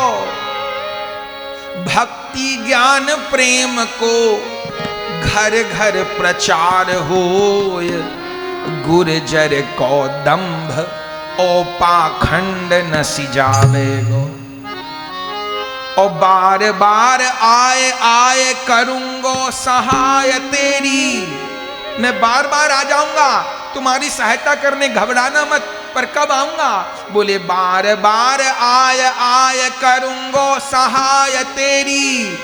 गाय केदारा राग जब तू बुलावेगो। रागों में केदारा राग होता है, कल से हम लोग उसी में कीर्तन सुनेंगे। नरसिंह जी का सिद्ध परम प्रिय राग है। गाय के केदारा राग जब तू बुलावेगो। और भक्ति के प्रभाव जग पाप ताप दूर करी। और आखिर में ध्यान मेरो धरी, मेरा धाम चली आवेगो। ध्यान मेरो धरी, मेरे धाम को सिधावे गो। क्या मेरा काम सब करेगा और मेरा काम पूर्ण करके तो फिर मेरे धाम को लौट आएगा। अब नरसी जाओ। अब भगवान ने आज्ञा करती तो प्रभु आज्ञा अपेल श्रुति गाई। श्री नरसी जी सखी रूप में नित्य वृंदावन में जैसे प्रिया प्रियतम को प्रणाम किए, जब प्रणाम किए तो नित्य गोलोक में थे, नित्य वृंदावन में थे, और जैसे सिर उठाए तो कहां थे? वहीं जंगल के शिव मंदिर के द्वार पे। लेकिन आने से पहले भगवान ने उनका श्रृंगार कर दिया था। कैसे श्रृंगार किया था? बोले ठाकुर जी ने अपना पीतांबर पहरा दिया था, राधा रानी ने अपने कंठ की मोती की माला पहना दी थी, और ललिता जी ने श्री नरसी जी को करताल और एक तारा दे दिया था। ये नरसी जी के प्राचीन चित्रों में हम लोग करताल और एक तारा देखते हैं। ये उन्होंने बाजार से नहीं खरीदा, ये तो उनको लीला में राधा माधव से प्राप्त हुआ। श्री ललिता जी ने करताल प्रदान करी, एक तारा प्रदान किया, कान में मंत्र सुना दिया, और नरसी जी की आंख खुली तो वहीं वो शिव मंदिर के द्वार पर खड़े थे। मन में सोचते हैं कहां जाऊं, क्या करूं। तब एक ही बात मन में आई, सबसे पहले उस अपनी दुरित गौरी भाभी को जाके प्रणाम करूंगा, क्योंकि उसने ठोकर न मारी होती तो मुझे ठाकुर न मिले होते। तब सबसे पहले नरसी जी अपनी उसी भाभी के पास गए। बोले नित्य लीला में तो बहुत समय बीत गया था, लेकिन यहां काल की गणना में अंतर। जो पहुंचे दुरित गौरी देखते ही आग बबूला हो गई। कहां मर गया था? ज्यादा नाराज हो गया था, कहां मर गया था? नरसी जी ने कहा मर नहीं गया था, तर गया था। ये सब क्या नाटक बनाया है? ये माला, ये मोर पंख, ये करताल, ये सब क्या नाटक है? अरे भाभी तुम्हारी ठोकर ने बड़ा कमाल कर दिया। तुमने तो ठुकरा दिया, मुझे भगा दिया। मैं जाके शिव मंदिर में पड़ गया, 7 दिन तक भूखा प्यासा पड़ा रहा। फिर गौरी शंकर भगवान प्रकट हो गए और मुझे वर दिया। दुरित गौरी कहती है तुझे शंकर जी का भी दर्शन हो गया, सारे देवता तेरे ही इंतजार कर रहे थे। झूठे। बोले नहीं, केवल शंकर जी का दर्शन नहीं हुआ, शंकर जी मुझे हाथ पकड़ करके वृंदावन ले गए। तू इतनी जल्दी वृंदावन भी हो आया? हाँ। और वहां पर मुझको गुरुदेव शंकर भगवान ने प्रिया प्रियतम की लीला में दीपक दिखाने की सेवा दी। मैंने प्रिया प्रियतम का दिव्य रास देखा। ये उपरना मुझे श्याम सुंदर ने प्रदान किया, ये माला मुझको राधा रानी ने दी है, और ये करताल मुझको ललिता जी ने दिए हैं। झूठा, मक्कार, पाखंडी, जाने क्या क्या, यहां क्यों आया है? बोले रहने नहीं आया, प्रणाम करने आया हूं। जैसी मुझे ठोकर लगी ऐसे तो सबको ठोकर लगे। अनुकूल कृपा ने उतना काम नहीं किया जीवन में जितना प्रतिकूल कृपा ने किया। बस प्रणाम करने आए हो, चला जा, मुंह मत दिखाना। और फिर श्री नरसी जी आए हैं, मन में विचार कर रहे हैं कि कहां निवास करूं। तो जूनागढ़ में ही एक धर्मशाला थी, एक मंदिर था और एक धर्मशाला थी। वहां आकर के नरसी जी ने निवास किया है। धीरे धीरे करके समय बीता। नरसी जी की 16 वर्ष की आयु हो गई। मन में सोच रहे थे भगवान ने गृहस्थ होने को आज्ञा करी है, लेकिन अपनी कन्या कोई कैसे देगा मुझे। बस तभी भगवान ने व्यवस्था कर दी। पास के गांव में एक ब्राह्मण रहते थे गरीब, उनके यहां एक कन्या थी, उसका नाम था माणिक गौरी। ब्राह्मण अपनी कन्या का विवाह नहीं कर पा रहे थे। भगवान ने उस ब्राह्मण को स्वप्न दिया और कहा तुम अपनी कन्या के विवाह के लिए चिंतित हो, अपनी कन्या को ले जाओ। जूनागढ़ में एक नरसी मेहता नाम का ब्राह्मण बालक है, उसको अपनी कन्या का दान कर दो। वो ब्राह्मण स्वप्न में ही कहने लगे वो कौन है, क्या करता है, मैं परिचय कैसे प्राप्त करूंगा, मेरी बेटी का भरण पोषण कर पाएगा कि नहीं। तब भगवान ने स्वप्न में ही आदेश दिया, अरे तुम्हारी बेटी को उस नरसिंह मेहता से विवाह करके मैं क्या कहूं क्या मिलेगा, संसार की कितनी सुविधा मिलेंगी खबर नहीं, पर तुम्हारी बेटी को बार बार भगवान का दर्शन होगा, उससे विवाह करने के बाद बार बार भगवान का साक्षात्कार होगा, उससे विवाह करके तेरी बेटी धन्य हो जाएगी, जगत प्रसिद्ध हो जाएगी। अगले दिन ही वह ब्राह्मण आए और वहीं संक्षिप्त रूप में भगवान ने नरसिंह मेहता जी को भी आज्ञा कर दी, उन ब्राह्मण को भी आज्ञा कर दी, और नरसिंह मेहता और माणिक गौरी जी का विवाह हो गया। और माणिक गौरी ऐसी, वो जैसा नाम ऐसी, वो सही में ही माणिक, संपूर्ण जीवन इतना साथ दिया नरसिंह जी का जिसकी कोई सीमा नहीं, अद्भुत साथ दिया नरसिंह जी का। दोनों ने वहीं धर्मशाला में निवास किया और फिर नरसिंह जी के यहां 3 संतान का जन्म हुआ। पहले एक बिटिया का जन्म हुआ, उसका नाम रखा कुंवरी बाई। राधा रानी का एक नाम है कुंवरी, काहू के बल भजन को काहू के आचार, व्यास भरोसे कुंवरी के सोवत पांव पसार। बेटी का नाम रखा कुंवरी बाई, बाई माने राधा रानी की सखी, नाम रखा था कुंवरी बाई, पर नरसिंह जी अपनी बेटी को कहते थे नन्नी। जैसे लोग घर में बेटी को लाडली, लाड़ो, गुड़िया ऐसा बोलते हैं, तो नरसिंह जी नन्नी बोलते थे। उसी नन्नी से नन्नी बाई हुआ और उसी नन्नी बाई से नानी बाई हुआ। ये जो आजकल नाम प्रसिद्ध है ना, नानी बाई का मायरा, नानी बाई रो मायरा, ये नानी बाई कौन है? ये नरसिंह जी की बेटी हैं। नाम तो कुंवरी बाई था, नरसिंह जी नन्नी बोलते थे, तो नन्नी से नन्नी बाई हुआ, नन्नी बाई से नानी बाई हुआ, बाकी नाम है कुंवरी बाई।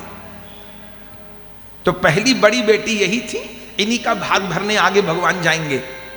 फिर उसके बाद में एक पुत्र का जन्म हुआ जिनका नाम रखा सामल दास, और फिर एक कन्या का जन्म हुआ जिनका नाम रखा रत्नाबाई।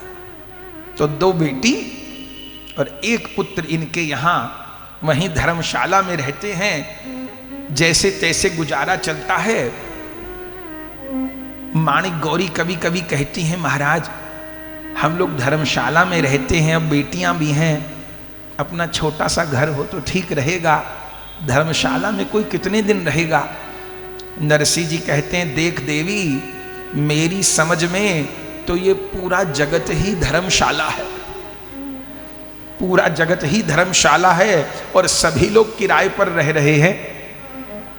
बस कोई किराया ठीक से दे रहा है, कोई नहीं दे रहा, बाकी जगत ही धर्मशाला है। जब तक प्रभु जैसे रखेंगे रहेंगे। तो 3 संतान और माणिक गौरी जी। तब भगवान ने कहा था मैं तुम्हारा योगक्षेम वहन करूंगा। तो एक दिन भगवान ने एक सेठ को भेजा।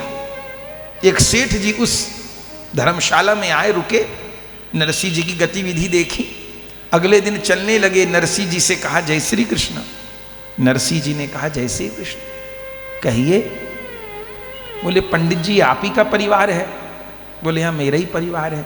आप ही की संतान है? हाँ मेरी ही संतान है। घर का खर्च कैसे चलता है?